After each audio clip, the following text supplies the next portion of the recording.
একটা জাম গাছে একটা বাদর থাকত। একদিন একটি কুমির এসে বাদরটিকে বলল, আমাকে কিছু জাম দাও। বাদরটি তখন তাকে জাম দিল।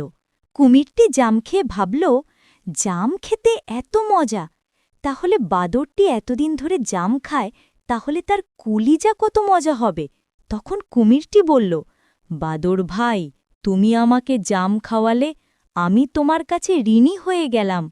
চলো আমার বাড়ি থেকে তোমাকে ঘুরিয়ে নিয়ে আসি। তখন বাঁদরটি কুমিরের পিঠে বসল। নদীর মাঝখানে গিয়ে কুমিরটি বলল, বাদর, আমি তো তোর কলিজাটা খাব। তখন বাঁদরটি বুদ্ধি খাটিয়ে বলল, কুমির ভাই, আমার কলিজা তো গাছের ডালে রেখে আছি। তখন কুমিরটি বাঁদরকে আবার জাম গাছের কাছে নিয়ে গেল। তখন বাঁদরটি এক লাফে গাছে চড়ে বসল। তখন বাঁদরটি বলল, কুমির ভাই, তুমি এত বোকা। তখন কুমিরটি চলে গেল।